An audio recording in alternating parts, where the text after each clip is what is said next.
The night was dark as pitch, and the rain was coming down steadily. I was driving home after a grueling late shift, navigating a winding road through a dense forest.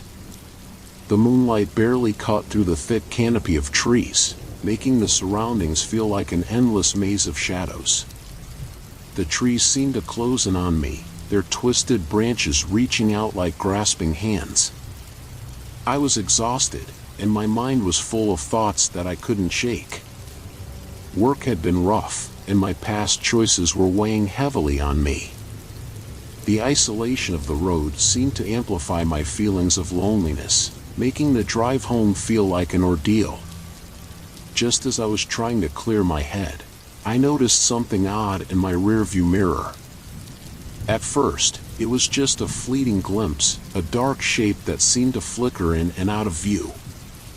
I shrugged it off as a trick of the light or a shadow from the trees.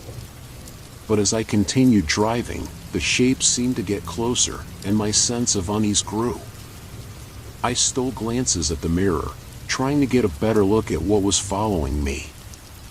The figure was a man, or at least, it looked like one. His features were hard to distinguish, often blending with the shadows. Each time I checked the mirror, he seemed a bit closer, his presence more defined.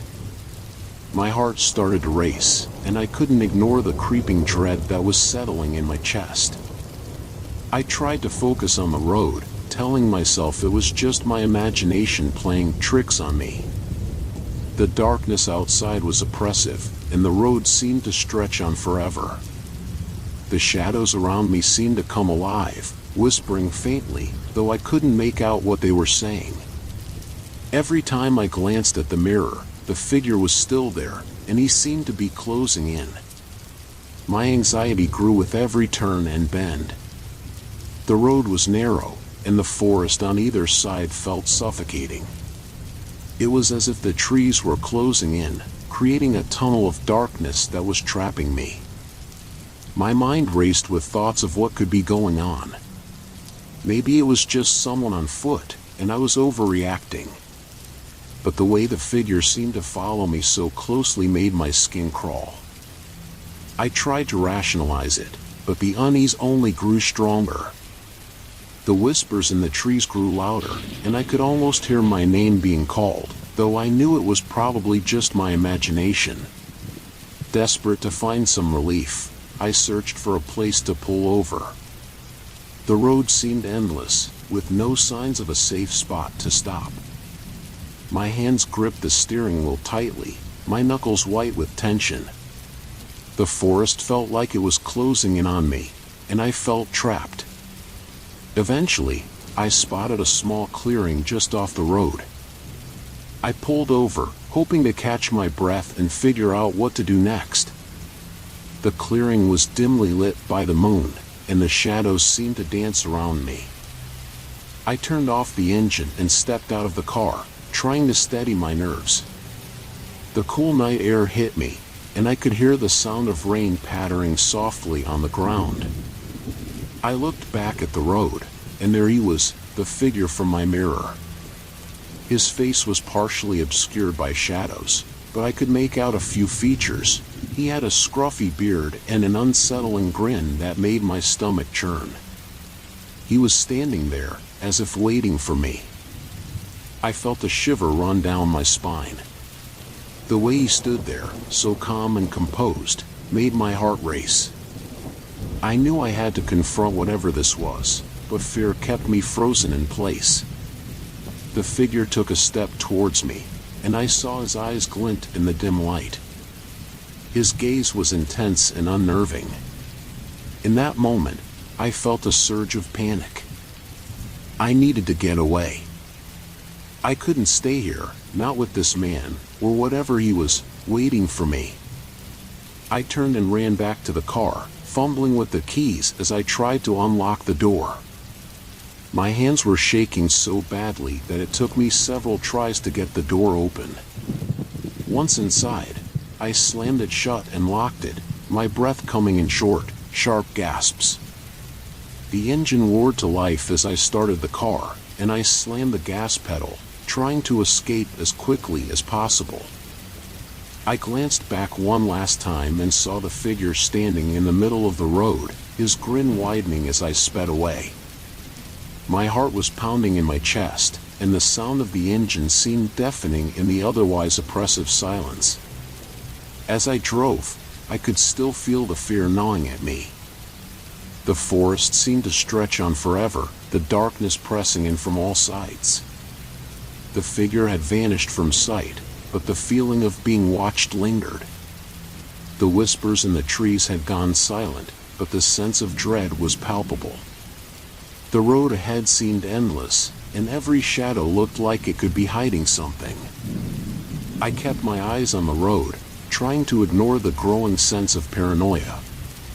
The rain continued to fall, the droplets hitting the windshield with a rhythmic patter. Finally, I reached the edge of the forest and saw the lights of a nearby town. The relief was almost overwhelming. I pulled into a well-lit gas station, parking the car and sitting there for a few minutes. My hands were still trembling, and my heart was racing. I couldn't shake the feeling of unease, even though the figure was no longer visible. I tried to rationalize what had happened. Maybe it was just a product of my exhaustion and anxiety, or perhaps the figure had been a figment of my imagination. The isolation of the road and the oppressive darkness had played tricks on me. But as I sat there, I knew that the encounter had been real, at least, it felt real. The drive home after that was a blur. The familiar streets and lights offered little comfort, and my mind was still reeling from the experience. I had faced something that night that went beyond the physical, a fear that had twisted my perception of reality and made me question everything. As I finally pulled into my driveway, I took a deep breath and tried to calm myself. The encounter with the figure in the mirror had been terrifying, but I had survived. It had forced me to confront my fears and trust my instincts in a situation that felt completely out of control. I had faced something unknown and emerged from it with a newfound confidence. The forest and its shadows would always hold a place in my memory, a reminder of the night when fear and courage clashed.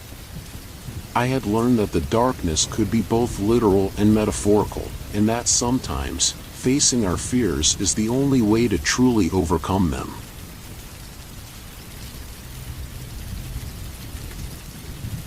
Driving home after a grueling late shift at the diner, I was bone-tired and drenched from the storm that had battered me for hours. The highway stretched out before me like an endless ribbon of darkness, illuminated only sporadically by flashes of lightning. The rain was relentless, a constant torrent that hammered against my windshield, making visibility nearly impossible. The trees lining the road were thick and ominous, their dark silhouettes looming like sentinels of some forgotten world. I'd been on the road for what felt like an eternity, each mile a challenge as I navigated the slick, treacherous surface. The hum of the engine was a soothing lullaby against the cacophony of the storm, but the isolation was starting to get to me. I felt like I was the last person on Earth, the storm having swallowed up everything else. As I drove, I noticed a figure standing by the roadside, barely visible through the curtain of rain. Instinctively, I slowed down, my heart pounding with a mix of curiosity and apprehension. The figure was a hitchhiker, drenched and bedraggled, his clothes clinging to him as he raised a hand, desperation written all over his face. I was conflicted. On one hand, I was wary of picking up a stranger in such a remote and foreboding place. On the other, there was something in his demeanor that compelled me to stop. I rolled down the window, and he stepped closer, his face illuminated by a brief flash of lightning. His eyes were wide, and his expression was a mix of relief and fear. "Thank you," he said, his voice barely rising above the roar of the rain. I didn't think anyone would stop. I nodded, trying to keep my voice steady. "No problem." "Where are you headed?" "Just away," he said, his voice trembling. "Anywhere that's not here." I could sense a hidden urgency in his words, but I decided not to press further. The storm was growing more intense, and the sky was lit up by constant flashes of lightning. I gestured for him to get in, and he climbed into the passenger seat, dripping water onto the upholstery. The interior of the car was a temporary sanctuary from the storm's fury. I could see him shivering, his face a mask of strained composure. I tried to make small talk to ease the tension. "You're soaked. How long have you been out there?" "Too long," he replied, his voice a mere whisper. "I've been on the run." The storm outside seemed to escalate in tandem with our conversation. The rain lashed against the windows with an unrelenting ferocity, and the wind howled through the trees, creating an eerie symphony of noise. Every now and then, the car would shake violently as a gust of wind slammed into it. The sense of isolation was palpable, with the dense woods on either side of the road appearing almost alive, their shadows dancing menacingly. I glanced over at my passenger. He was sitting rigidly, his eyes darting nervously from side to side. The silence between us grew heavier as the minutes passed, punctuated only by the storm's relentless assault. I tried to focus on the road, but the atmosphere was becoming increasingly unsettling. The strange noises from the woods grew louder, almost like whispers carried by the wind. They were too faint to distinguish, but they added to the growing sense of unease. I stole another glance at the hitchhiker, whose eyes were now wide with a palpable fear. "What's wrong?" I asked, trying to break the silence. He took a deep breath, his voice quivering. "There's something out there. It's been following me." My heart skipped a beat. I glanced at him in the dim light of the car. "What do you mean? What's following you?" He hesitated, then said, "I don't know exactly. It's not just in my head. It's real, and it's been hunting me." The storm seemed to reach a new level of intensity. Thunder cracked overhead with a deafening roar, shaking the car and making me flinch. I could see his reflection in the rearview mirror, and his fear was palpable. His hands were clenched tightly in his lap, and his breath came in short, ragged gasps. I tried to calm him. "Look, just tell me what's going on. Maybe we can figure this out together." He shook his head, his eyes darting nervously. "There's no time. It's coming. I can feel it." The tension in the car was almost unbearable. The storm's fury seemed to mirror the rising anxiety within the vehicle.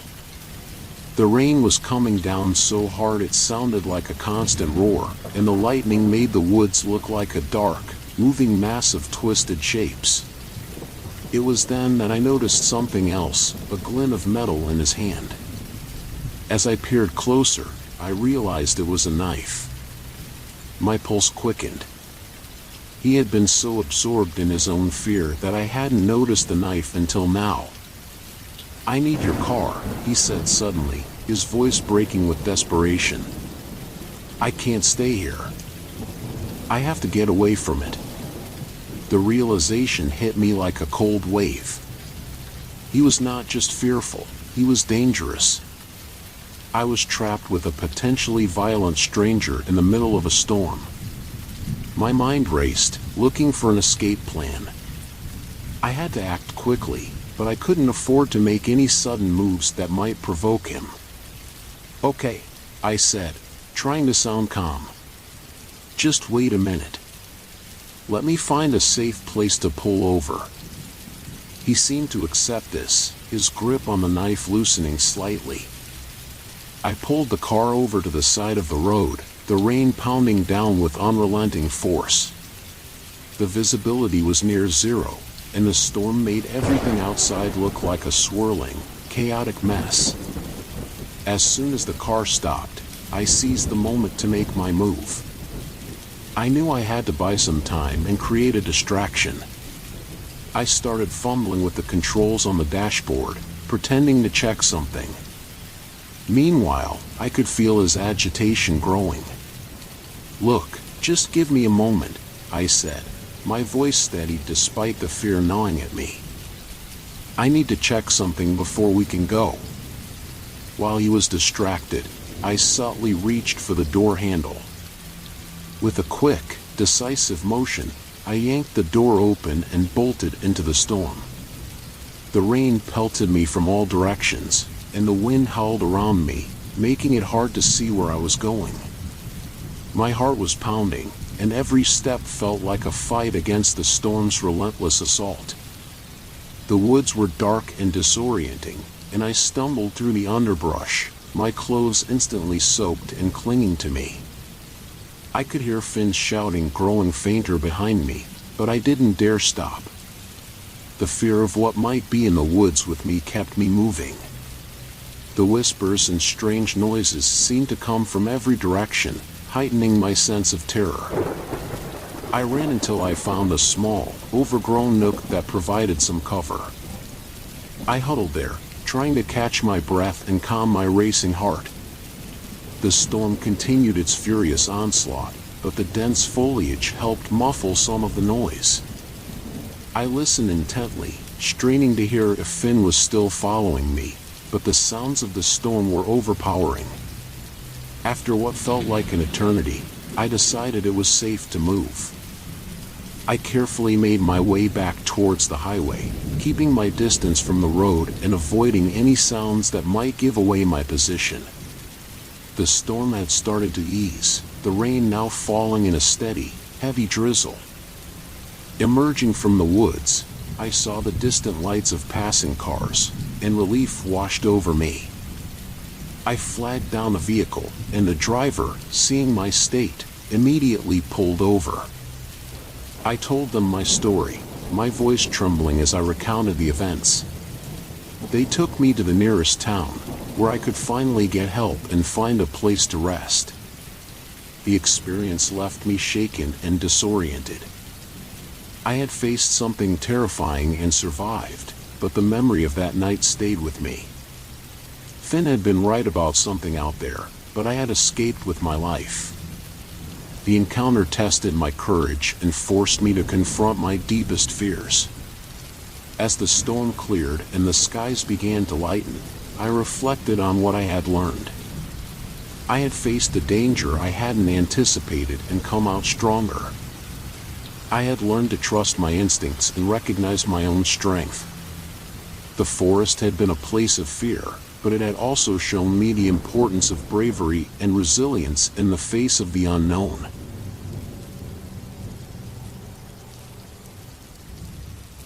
The night was dark and foreboding as I trundled down the lonely highway. My rig, a reliable old beast, rumbled steadily, but the solitude of the road made everything feel heavier. The only thing cutting through the oppressive darkness was the dim glow of the truck stop sign up ahead, its neon flickering like a ghost in the night. It was an old place, long past its prime, and the sight of it filled me with a sense of unease that I couldn't quite shake. I'm Quinn, a truck driver who's spent more nights on the road than I care to count. I was on my way home after a long haul, and this truck stop seemed like the perfect place to take a break. Little did I know, it would turn out to be anything but ordinary. I parked my truck and stepped out, the cold night air hitting me with a surprising force. The truck stop's neon sign buzzed intermittently, casting eerie shadows on the cracked pavement. As I walked towards the diner, the silence around me was almost oppressive, broken only by the occasional rustle of wind and the distant hum of traffic. The diner looked as run down on the inside as it did on the outside. The booths were faded and cracked, and the linoleum floor was sticky with years of neglect. Behind the counter, Mortimer, an old man with a weathered face and tired eyes, was wiping a glass with a rag that seemed as old as he was. "Evening," Mortimer said gruffly as I took a seat at the counter. His voice was rough like sandpaper, and he didn't offer me a smile. "What can I get for you?"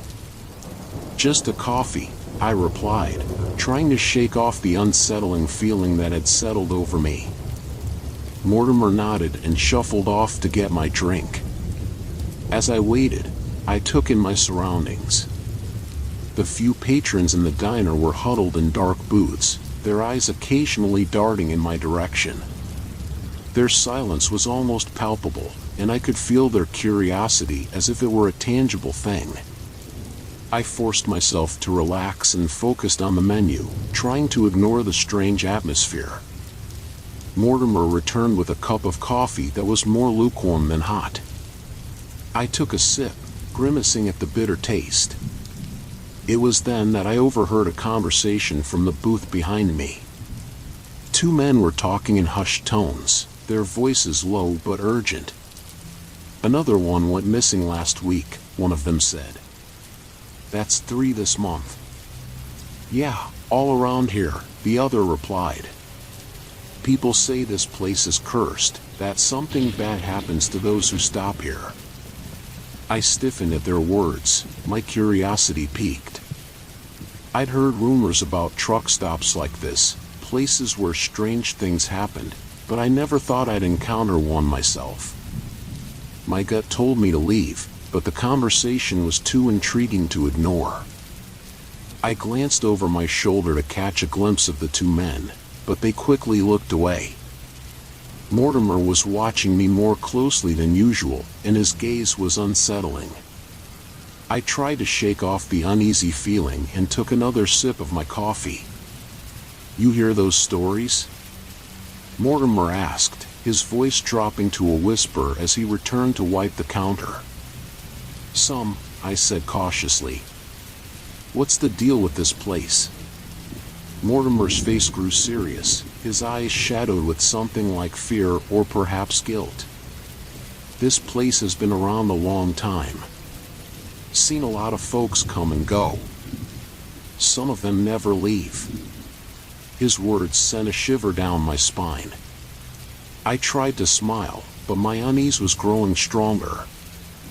I didn't want to stick around, but something kept me rooted to my seat. I glanced around the diner, the flickering neon light casting unsettling shadows on the walls. Deciding I needed some fresh air, I stepped outside and wandered around the truck stop. The night air was cool and carried the faint scent of diesel and old grease. The place was eerily quiet, with only the occasional clink of metal or distant hum of the highway breaking the silence. I walked over to a stack of old crates near the back of the diner and noticed a door marked "Employees Only," partially hidden behind the crates. My heart pounded with a mix of curiosity and apprehension. I glanced around to make sure no one was watching and slowly turned the door handle. It creaked open, and I stepped into a dimly lit room that smelled musty and stale. The room was filled with old furniture, dusty boxes, and strange symbols drawn on the walls in faded chalk.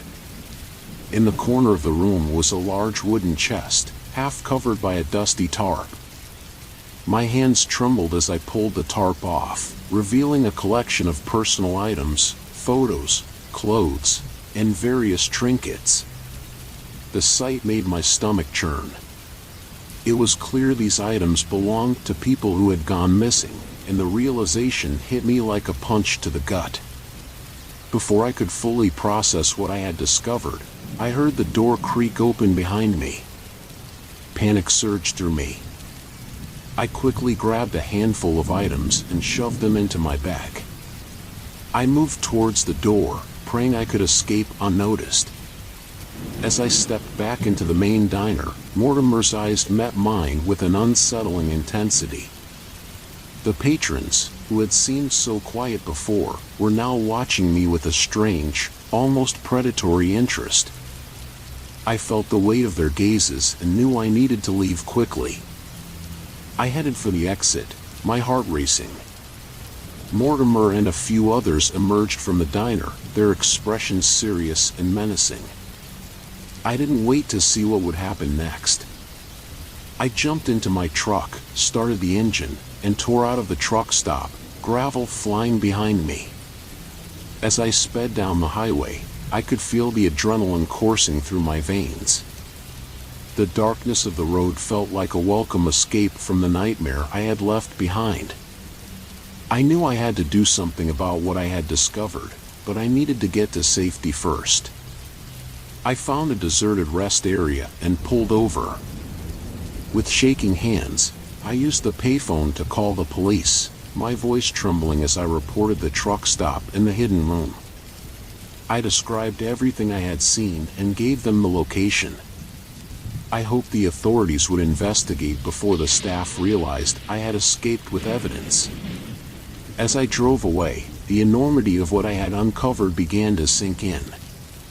The fear and dread I had felt at the truck stop were replaced by a deep sense of relief mixed with lingering anxiety. I had escaped, but the memory of that place would stay with me. The truck stop, with its flickering lights and eerie silence, was a place of darkness and danger. I had faced the truth and made it out alive, but I knew I would never forget the horrors I had encountered. It was a harsh reminder of the importance of vigilance and courage in the face of fear. I continued down the highway, my mind racing with thoughts of what had happened and what might still be happening at that truck stop. The road stretched out before me, and though I was headed home, I knew that I had faced something that few people ever truly understand.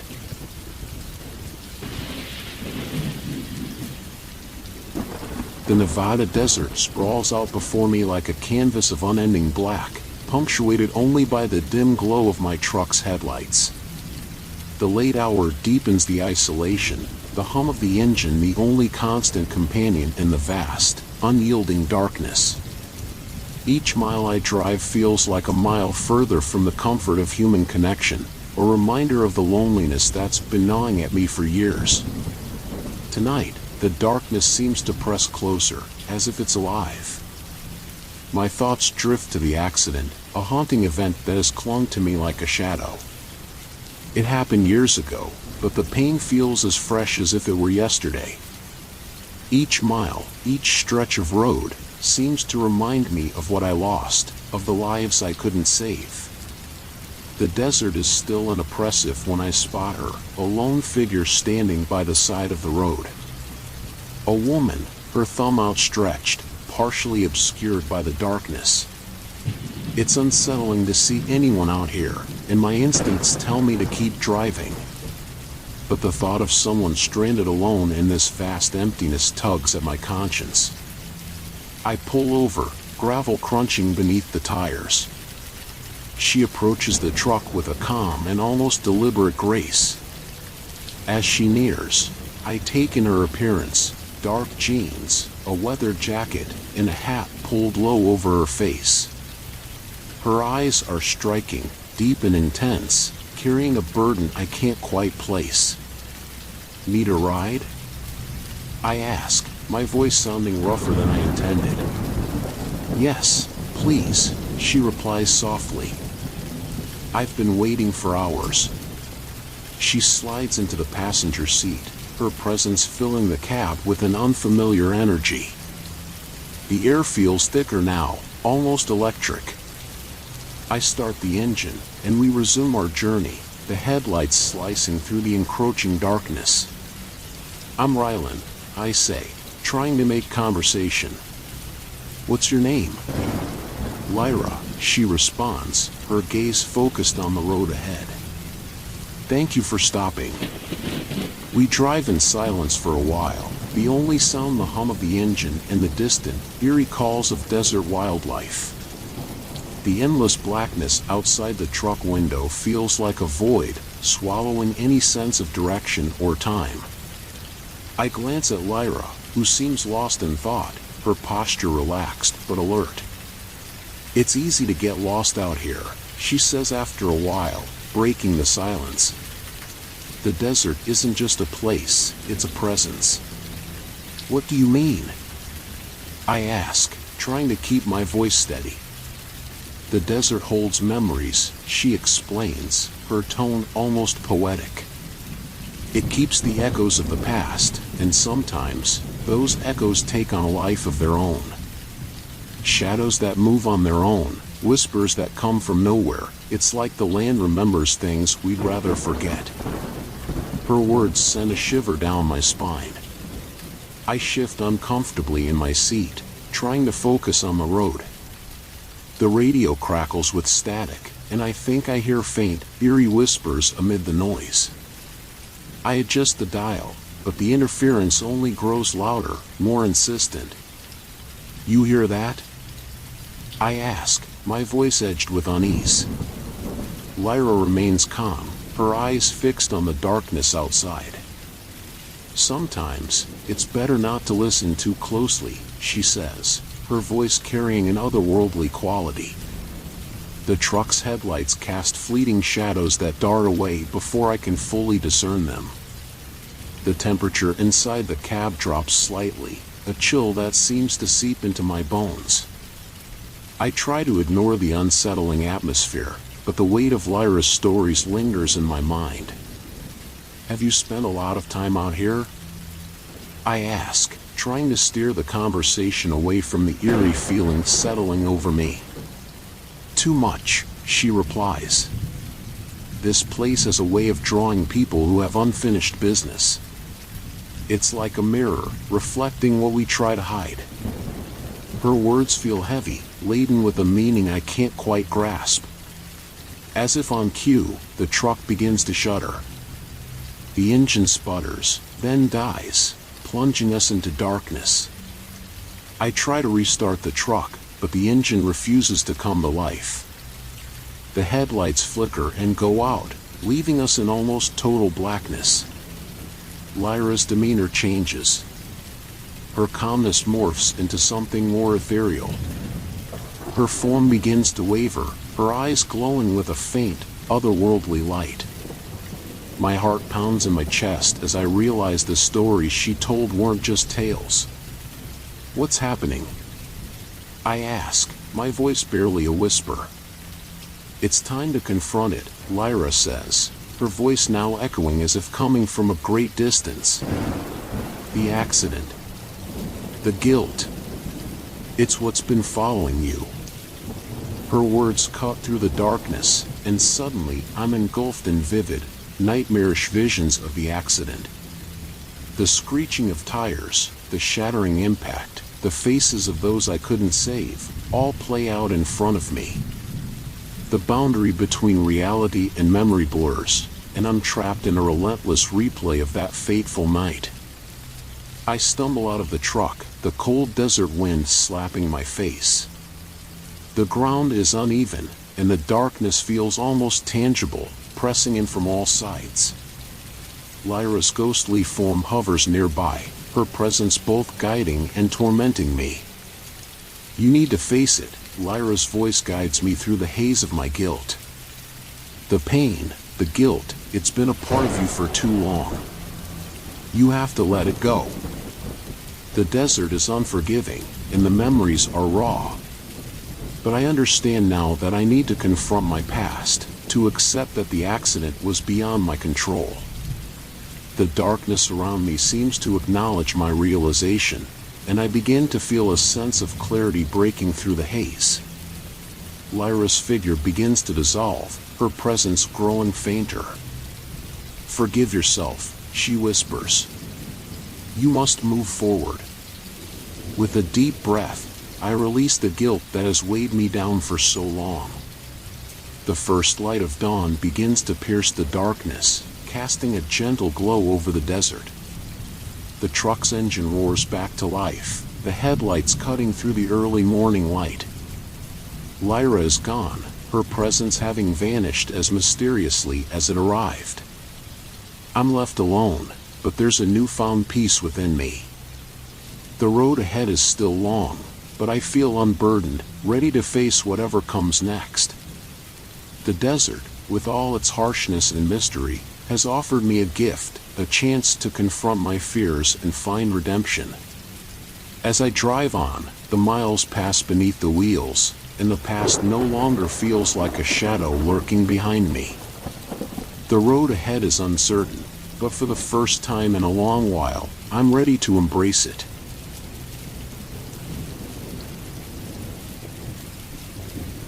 I gripped the steering wheel tightly as my old car crept up the winding mountain road. Thick fog shrouded everything, making it hard to see more than a few feet ahead. I hated driving in these conditions, especially on this treacherous road with steep cliffs on one side and dense woods on the other.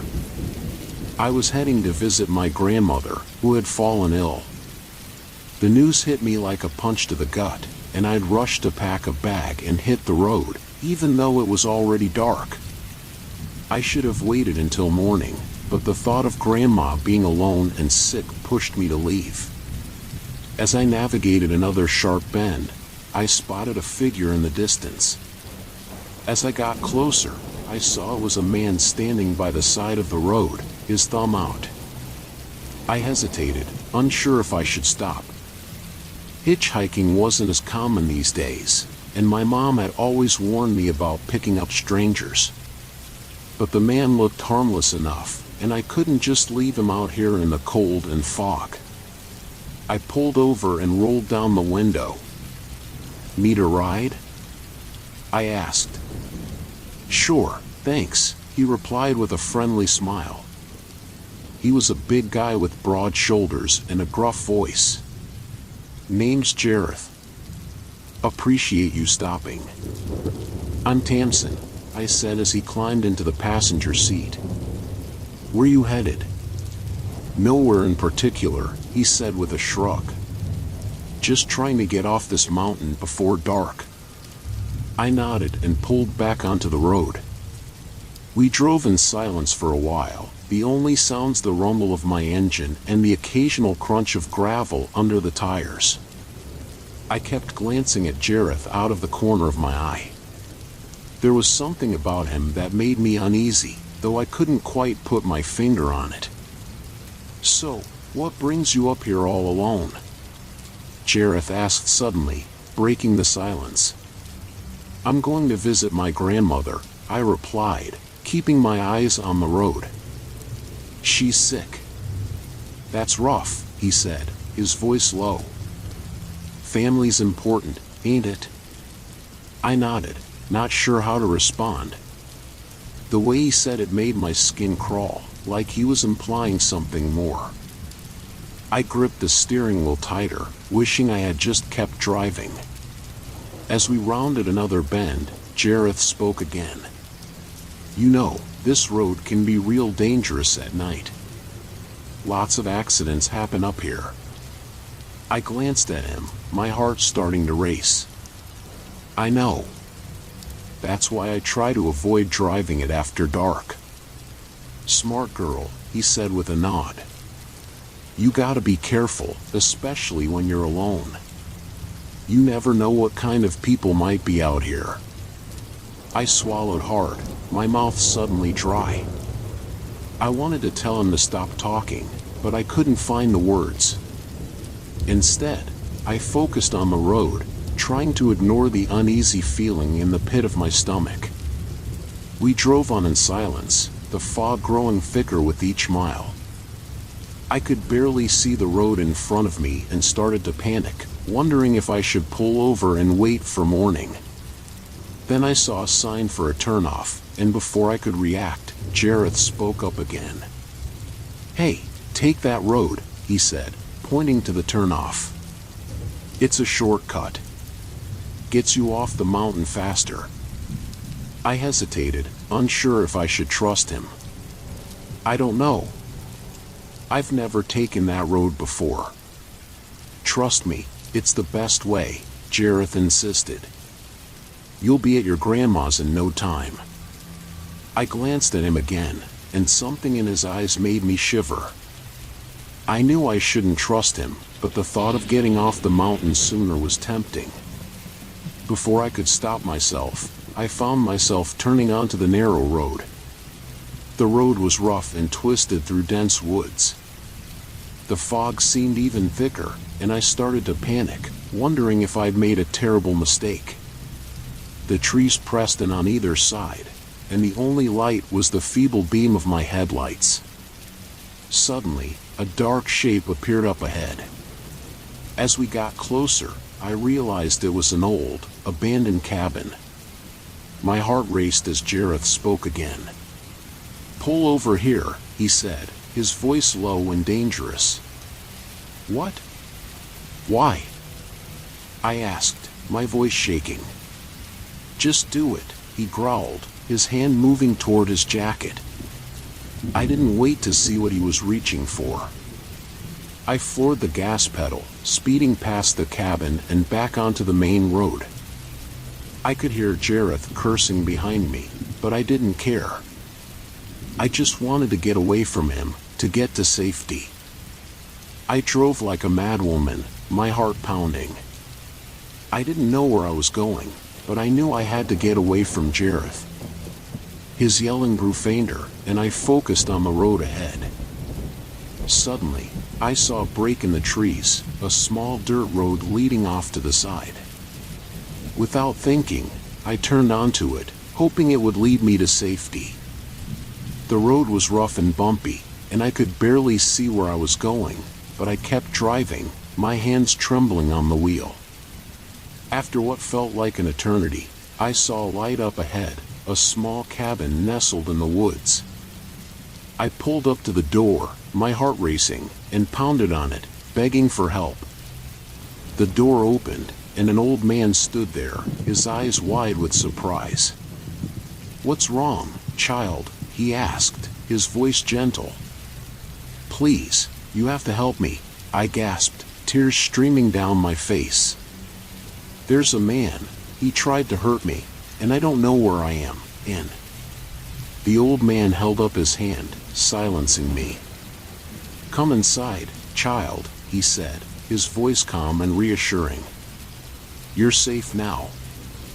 I stumbled inside, my legs shaking. The old man led me to a chair and handed me a glass of water. "Drink this," he said.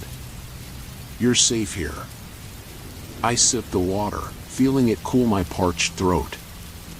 As I looked around, I noticed the walls were covered in strange symbols and drawings, and the air was thick with the scent of herbs and incense. "What is this place?" I asked, my voice barely above a whisper. The old man smiled, his eyes twinkling. "This is my home," he said. "And you, my dear, are safe here." I nodded, feeling a sense of relief wash over me. I knew I was far from home, but in this strange cabin, with this strange old man, I felt a strange sense of peace. As I sat there, sipping my water, I couldn't help but wonder about Jareth, about what had happened to him. I knew I should be worried, but all I felt was a strange sense of relief, like a weight had been lifted from my shoulders. I don't know how long I sat there, lost in my thoughts, but eventually, the old man spoke up again. "You should rest," he said. "Tomorrow, we'll figure out how to get you home." I nodded, feeling exhausted. The old man led me to a small bedroom, where I collapsed onto the bed, my eyes heavy with sleep. As I drifted off, I couldn't help but wonder about the strange symbols on the walls, about the old man and his cabin in the woods. But as I lay there, safe and warm, I knew that whatever happened, I would be okay. I had faced my fears, and I had survived. And that was all that mattered.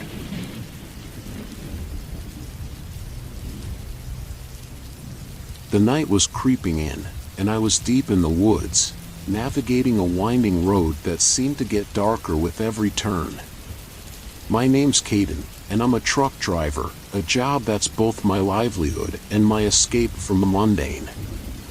I've always had a taste for adventure, but I'm not great with the unknown. Tonight was no different. I was low on fuel, my truck's gauge was teetering on empty, and I was starting to feel the weight of the forest closing in on me. The trees were colossal, their branches reaching out like skeletal hands trying to drag me into their dark embrace. The silence was almost oppressive, broken only by the occasional rustle of leaves or a distant, haunting call from some creature hidden in the undergrowth. It was the kind of silence that made you second-guess every noise, every shadow. I'd been driving for hours, and the fuel light had been blinking at me for far too long. I needed to find somewhere to pull over and figure out what to do next. Just then, I spotted a small clearing up ahead. There was a flickering light in the distance, probably a campfire or something. I decided it was worth checking out. It was better than risking running out of gas in the middle of nowhere. I parked my truck and got out, immediately feeling a chill in the air that made me shiver. The clearing was surrounded by dense trees, and the light from the fire seemed to cast strange shadows on the forest floor. The crackling of the fire was oddly comforting, but the sense of isolation was still very present. Near the fire sat an older man, his face weathered and lined with age. He wore a rugged hat and had an aura of rugged familiarity. When he noticed me, he gave me a wide, almost too friendly grin. "Evening, stranger," he said in a voice that carried an odd mix of warmth and something else, something that set me on edge. "Name's Jasper. Looks like you're in a bit of a bind." "Yeah," I said, trying to keep my voice steady. "Running low on fuel. Thought I'd rest here for a bit. Is there any chance you know where I can find a gas station around here?" Jasper's grin widened, and he gestured for me to sit. "Not exactly close, I'm afraid.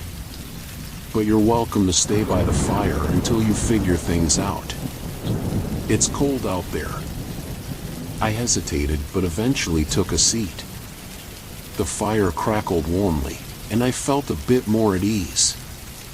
Jasper threw another log onto the fire, sending up a shower of sparks. As the flames danced, he started talking, weaving a web of stories about the forest that made me uneasy. "This forest's got a lot of history," Jasper said, his voice lowering to a conspiratorial whisper.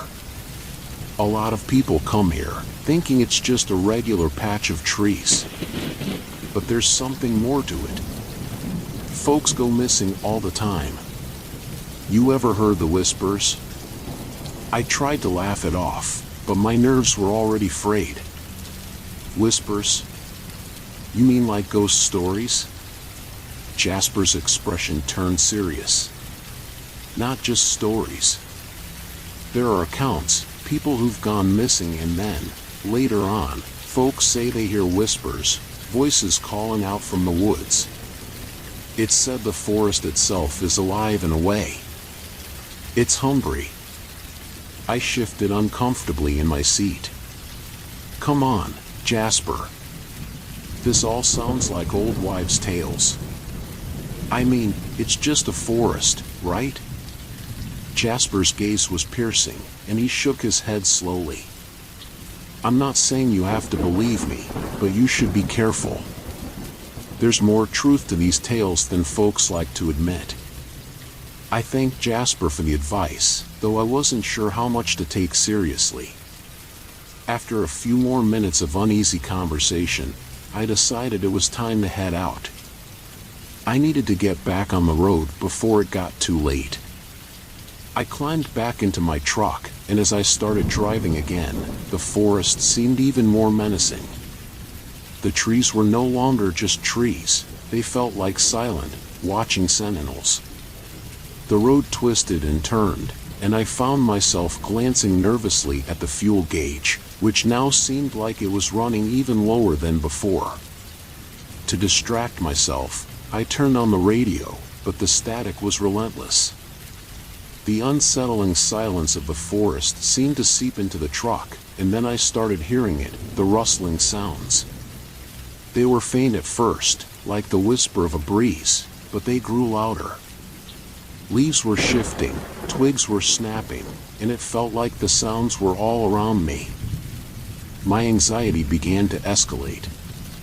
Was Jasper's tale really affecting me this much, or was something actually out there?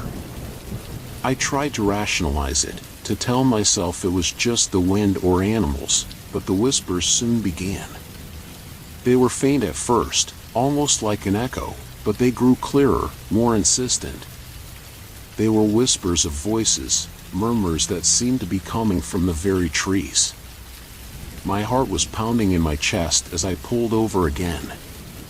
I needed to calm down and think. I took a few deep breaths, trying to steady myself, but the whispers were relentless. They seemed to be coming from all directions. I glanced around, but saw nothing out of the ordinary. The forest was dark and still, its secrets hidden in the shadows. Suddenly, I spotted a faint glow through the trees, not too far from the road. Curiosity and a sense of urgency drove me to investigate. I followed the glow, which led me to a hidden camp deep in the woods. There were several figures gathered around a dimly lit fire, their faces obscured by the shadows. They were talking quietly among themselves, their voices blending with the whispers that still echoed in my ears. As I approached, one of them turned, and I saw their eyes glinting in the darkness. They were watching me. Panic surged through me. I realized with a horrifying clarity that these figures were not just camping, they were waiting, watching. They had to be the ones Jasper had warned me about. I backed away slowly, trying not to make any sudden movements. My mind raced, and I knew I had to get out of there. The forest seemed to close in around me, and the whispers grew louder, more urgent. I turned and ran back to my truck, my breath coming in ragged gasps. I fumbled with the keys, my hands shaking uncontrollably. When the engine finally roared to life, I hit the gas and sped away, my heart pounding in my chest. The headlights cut through the darkness, but the whispers seemed to follow me, weaving through the trees and filling the air with an eerie chorus. As I drove faster, trying to escape the forest's clutches, my paranoia reached new heights. The trees felt like they were pressing in on me, their branches reaching out like grasping fingers. I could still hear the whispers, growing louder, mingling with the sounds of the truck and the forest's nighttime symphony. It felt like hours before I finally saw the lights of civilization in the distance. Relief washed over me, but the whispers didn't completely fade. They lingered in my mind, a haunting reminder of what I'd encountered. I finally emerged from the forest and headed towards the nearest town. The experience had left me shaken, and I couldn't shake the feeling that the forest's secrets were still with me. Jasper's stories, which had seemed like tall tales before, now felt disturbingly true. The forest had proven to be far more dangerous and mysterious than I'd ever imagined. As I drove away, I couldn't help but reflect on the encounter. The forest had tested my courage and pushed me to confront my fears. I had learned a harsh lesson about the unknown and the importance of listening to the warnings of others. Jasper's stories had been more than just idle chatter, they were rooted in real danger. The whispers in my mind continued to echo as I left the woods behind. I knew that the experience had changed me. I had gained a newfound respect for the wilderness and the dark stories that surrounded it. The forest had shown me its hidden dangers and reminded me of the fine line between adventure and peril. I would never forget the eyes watching me from the shadows, nor the whispers that followed me through the trees. The forest had left its mark on me, and I knew that its secrets would linger in my thoughts for a long time to come.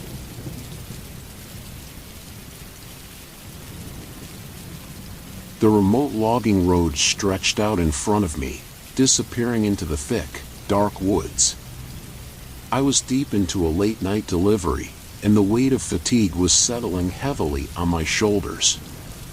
The dense forest around me seemed to absorb all sound, creating an unsettling silence that was only occasionally broken by the rhythmic rumble of my truck's engine or the distant rustling of trees.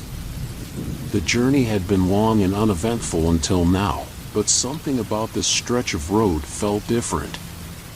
The towering trees seemed to press in closer, their dark silhouettes casting eerie shadows.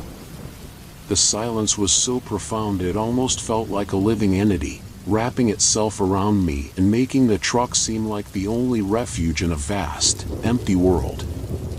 When I spotted a clearing up ahead, I was both relieved and uneasy. My body was screaming for a break, and I needed to stretch my legs. I decided to pull over and take a quick rest. As I parked the truck and stepped out, the oppressive quiet of the forest seemed to intensify. The clearing was surrounded by dense, almost impenetrable woods, and the only light came from the weak beam of my truck's headlights. I leaned against the truck, trying to shake off the feeling that something was off. The night was dark, and the only sounds were the soft patter of rain beginning to fall and the distant hoot of an owl. I lit a cigarette, hoping it would calm my nerves. Just then, a figure emerged from the trees. He was an older man, rugged and scruffy, his clothes worn and dirty from what looked like years of living in the woods. His face was lined with deep wrinkles, and his eyes had a sharp, alert quality. Despite the gloom, he seemed oddly cheerful as he approached. "Evening there, friend," he said, his voice rough but friendly. "You look like you could use a break." I was taken aback. "Yeah, just taking a quick rest. Long drive tonight." He tipped his hat and came closer, his gaze scanning the clearing as if searching for something. "You know, this spot has a bit of a reputation. They say it's haunted." I couldn't help but chuckle. "Haunted? By what?" "The phantom truck," he said, his tone shifting to something more serious. "They say it's a ghostly truck that roams these woods, hunting down anyone who dares to stop here." I raised an eyebrow, not entirely convinced. "Sounds like a local tall tale." The old man's eyes grew more intense. "Maybe. But there's been some strange stuff happening around here. People go missing, and it's like they just disappear. They say the phantom truck's responsible." I tried to brush off his words, though a chill crept up my spine. "Well, I've got a delivery to make, so I don't have time for ghost stories." He didn't seem offended. "Just be careful. You never know what's lurking out here." With that, he tipped his hat again and vanished back into the trees. I watched him go, a lingering sense of unease gnawing at me. Shaking my head, I climbed back into the truck, trying to focus on the road ahead. The last thing I wanted was to let some local legend get into my head. The drive resumed, but the atmosphere had changed. The silence seemed even heavier, and the shadows among the trees seemed to flicker and dance. Every time I glanced at the forest, I thought I saw movement, but when I looked more closely, there was nothing there. My nerves were getting frayed. The road twisted and turned, each bend amplifying the sense of dread. It was like the forest was alive, its dark embrace growing tighter with every mile. Without warning, a loud rustling noise came from the trees to my right. I nearly jumped out of my skin. My hands tightened on the steering wheel as I peered into the darkness, trying to see what had made the sound. All I could make out was a blur of shadows and trees. I decided I needed a break to steady my nerves. Pulling over to the side of the road, I took a deep breath and tried to calm myself. The truck's engine was the only sound in the clearing, and the distant patter of rain seemed to grow louder. I stepped out of the truck, my footsteps crunching on the gravel, and walked towards the source of the noise. The forest was even darker up close, the trees blocking out almost all light. The rustling noise had stopped, replaced by an eerie silence that seemed even more unnerving. I shone my flashlight around, but the beam only cut through the darkness in short bursts. The whispers I had heard earlier were gone, leaving only the sound of the rain and my own footsteps. As I ventured deeper into the woods, the whispers started again, faint and indistinct. It was as if the trees themselves were whispering secrets. The sounds were coming from somewhere ahead, and I felt a growing sense of dread as I followed the noises. The whispers abruptly ceased. The sudden silence was more frightening than the whispers had been. I hesitated for a moment, then pushed forward. My flashlight beam revealed a small clearing ahead. My heart raced as I approached, and what I saw made me freeze in my tracks. In the center of the clearing was a hidden camp, illuminated by a flickering fire. Around the fire were several figures, their faces hidden in the shadows. They were moving around the fire in a strange, deliberate way, their actions synchronized and eerie. They were talking in low, urgent tones, but their words were unintelligible from this distance. A cold sweat broke out on my forehead. These weren't just ordinary campers or locals, they were something more sinister. My instinct screamed at me to leave, but I had to move carefully to avoid drawing their attention. I turned to head back to the truck, but a twig snapped under my foot, echoing in the silence. Instantly, the figures around the fire stopped and turned towards me. Their faces remained hidden, but I could feel their gaze on me, a heavy, oppressive feeling that made my skin crawl. Panic surged through me. I knew I had to get out of there fast. I sprinted back to the truck, my heart pounding in my chest.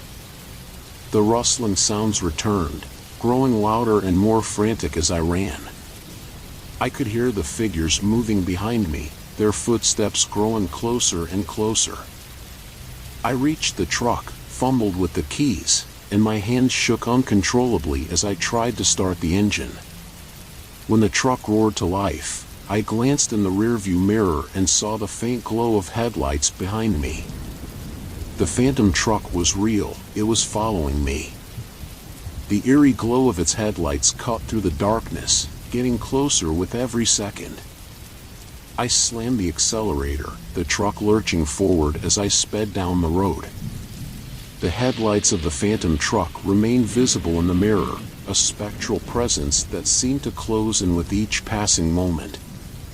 The road ahead was a blur of darkness and rain, and the forest seemed to press in on me even more. As I drove faster, the roar of the truck's engine and the pounding of my heart were the only sounds that cut through the oppressive silence. The headlights of the phantom truck were still there, growing larger and more menacing. The forest seemed to close in, the trees creating a tunnel of darkness that made every turn and bend even more frightening. Finally, I reached the edge of the forest. The road opened up, and I saw the lights of a rest stop in the distance. With a final burst of speed, I made it to the safety of the well-lit area. The phantom truck was nowhere to be seen, and the oppressive darkness of the forest was left behind. I parked the truck and sat there for a few minutes, trying to steady my racing heart and calm my nerves. The encounter had been terrifying, and the realization of what I had faced left me shaken. Gideon's warnings had been true, and I had come face to face with the eerie legends of the woods. The experience had taught me a lot. I had learned to respect the power of local lore and the hidden dangers of the wilderness. The forest had been a place of fear, but it had also shown me the importance of listening to the warnings of those who know the land. The encounter with the phantom truck had tested my courage and reminded me of the dark secrets that can lie hidden in the quietest of places.